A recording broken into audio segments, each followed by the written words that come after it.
are discussing first night sex. I want us to, first of all, distinguish a one night stand and sex on a first night. Right. Those are two different things, and I think some people want to clump them together, and they're not. Right. Like when you go on a date with someone, you have intentions. What are you dating for? Your intentions are to find a partner. So, in the Urban Dictionary for one night stand, it's hooking up with someone for one night of sex with no strings attached and hoping never to see them again.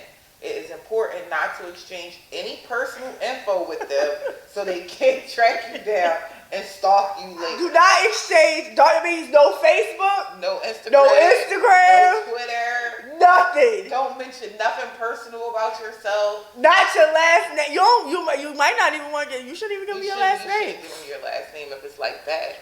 According to the Urban Dictionary. You should just probably, like, if you meet somebody in a club, how much information are you giving them anyway? Because that's what I feel like a one night stand is. Like, you meet someone in a club, y'all dancing, you vibing, you tipsy. Now, y'all decide to either get a room or somebody's going to somebody's house. Preferably, y'all get in a room. Because I can't imagine you taking somebody to your house. If y'all supposed to be having a one night stand and you don't want to reveal any personal information, why would you take them to your house? Yeah. It would have to be very anonymous. And you wouldn't even take them to a hotel. That would be like a motel situation. Because, oh my God. Y'all know what a one night stand is. Do not get it misconstrued with what sex on the first date. Giggles.com gives 7 reasons why having sex on the first date is a good and amazing idea. The first one is there's no game. No game. So the texting and hanging out together, all that becomes easy. There's no more pressure in a sense because you've seen each other naked. Did you though? What you mean? Did you know? Because some people are not. Don't say that, sis. You know what I'm gonna say. Don't say that. Some people out here getting hit through the boxer hole. I get ass naked, and you better get ass naked. Yeah, you don't get ass naked. I never fuck with a dude. Like, one thing I would say about men is, I want to have their confidence, which I kind of do because I always get ass naked too. But in my earlier years, I didn't. But I grew out of that real fast. But men, as soon as they go to have sex, they take everything off. They have no shame about their bodies. Right. Like, I fucked with a nigga that was like 6'6". He had a big beard. Like, he had things. Right. And it was my first time, like, fucking with somebody that tall and, like, older than me. And he just got ass fucking naked. And I was just sitting there looking at his body like, there was no like. I should have sent you the post about the bad bill bodies. I'm gonna show you when we get off. Yeah, like most drug dealers. Don't do that. Don't do that. Because they live a soft lifestyle where their ass be all the way up. They eat a lot. No, I wasn't gonna say they fat. They be shaped weird. Because they have a lifestyle where... No, the way you are naturally shaped has nothing to do with the way you eat. So are you saying that it's a type of shape? Drug dealers. The richer I swear to God, I did the research. The richer he is, the more established he is as a drug dealer. The more fucked up his body is. I won't say his body is fucked up. I'm just saying bad built body. He's just shaped weird, differently. Bad built. If he's cut up nice, he's mediocre when it comes to the drug game. He gotta still look good. Niggas that be up there. They don't give a fuck. Nigga, I'm rich. Bitch, you gonna just like fuck. You gonna want this dick whether I'm ugly or fat. Y'all can say that's fucked up what they saying. It's ghetto, it's hood, it's ratchet. Very much so ratchet. But it's all facts. No drug dealers. This is all facts. I'm gonna agree to disagree. I'm not gonna say all y'all is bad built. I won't say all of y'all. what I said was, she just said you got a type of body build. The ones that's higher up are shaped like Rick Ross. I hate you for that. The biggest boss of them all. Right. The ones that are higher up, that are really calling the shots, are fat. I won't say. Or as how we like to say, we like to call them bigger niggas. I love me a bigger nigga. Niggas. I love me a bigger nigga. Like, especially during this time that's coming up. Yeah, it's a hard no for me. It's a hard yes for me. I don't want you sweating on me. I don't give a fuck. I never had that issue with a... Thank God for small miracles. Thank God. I never had that problem with a big because dude. Once it happens to you one time, you're going to be like, in your mouth. And I swear, God is my witness. I have never had an issue where I felt like it was all You've never sweaty. been sweated on.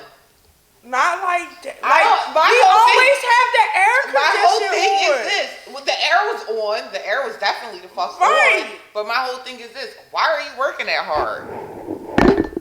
I never had. Why are you working that hard that you sweating like that? It's not that. This is supposed to be for our Patreon account. But like, I like to ride big niggas.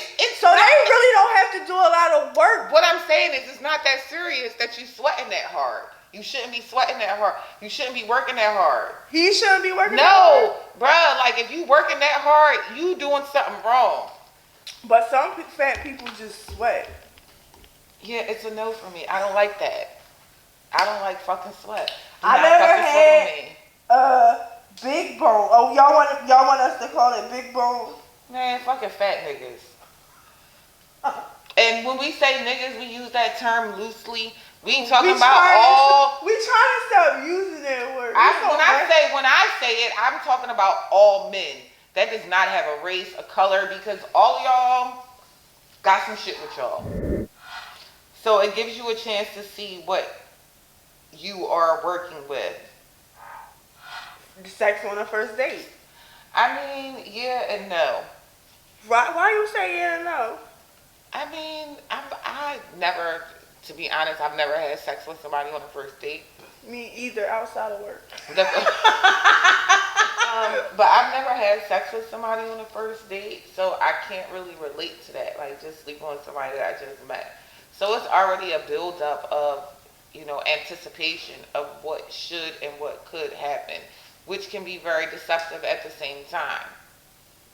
So you're anticipating it so much that you might actually think it's good, but it's not really good. No, you might be anticipating it and it might be fucking trash. Or you could anticipate it and you could, in your mind, make it better than what it really was. Because you was anticipating it. Exactly. I have so many opinions on this. First of all, one of the reasons we're talking about this is because before this even became a topic on social media, we always ask our guests in our game Last Impression, sex on a first date, or you waiting 6 months?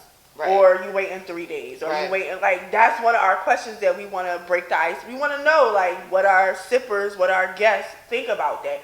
But also, y'all know my favorite girl is Jada Waiter, Lil Baby's baby mom.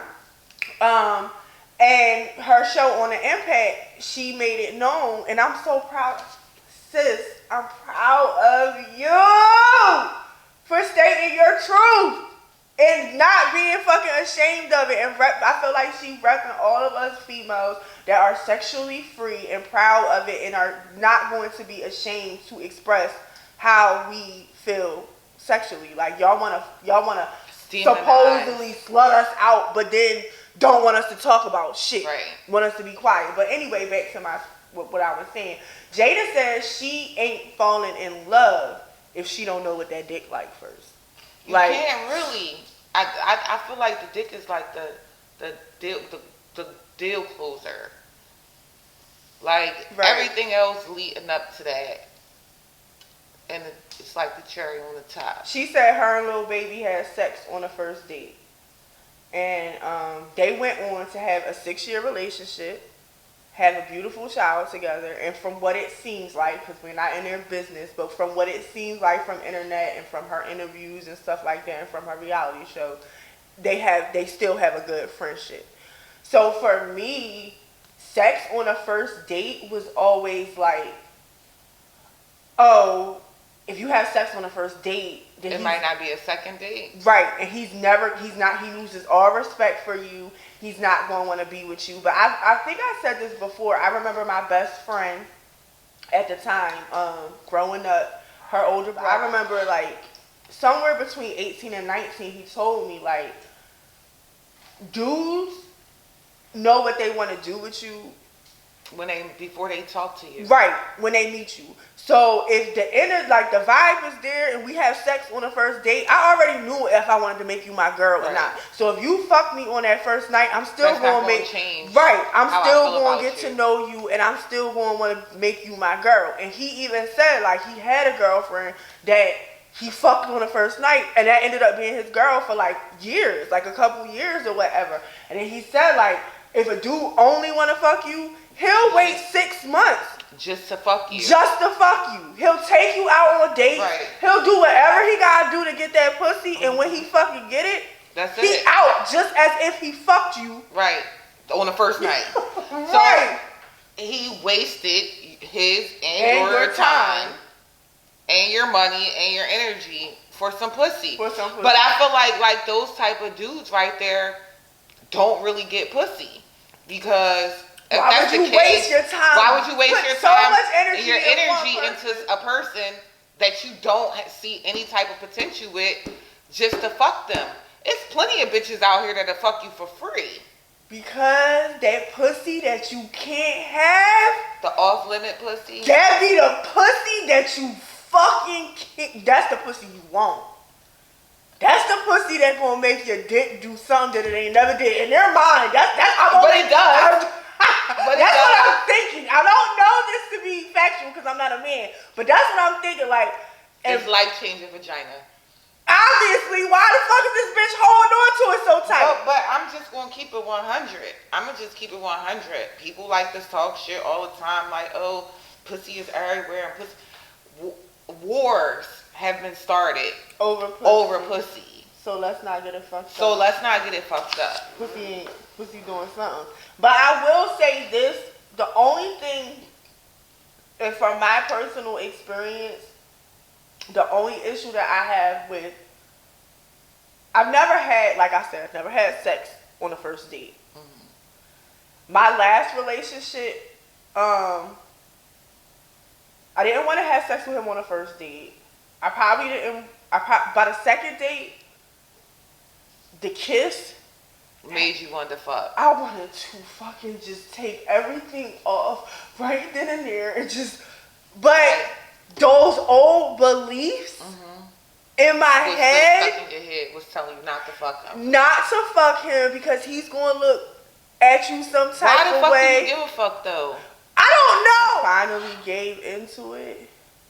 Like, I couldn't take it no more. I was just like, I don't want to rush. I kept saying I don't want to rush. But the vibe was there. The energy was there. Right. Like, it just, like, the chemistry, it just felt so fucking good. Like, every time I fucking kissed him, it was just like a whole fucking situation.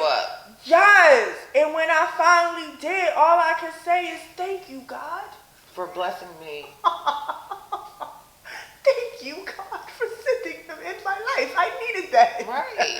I needed that. God, listen. God, it does not come when you want him to. But guess what? He's always on time. Can I get a word? Can I get a amen? He's always on time. And one of the things that they said in the article was, as long as it's something that you want to do, you should do it. It won't be something that you'll regret later on. Because you wanted it. Because you wanted it. This is the ratchet part of the show. Just do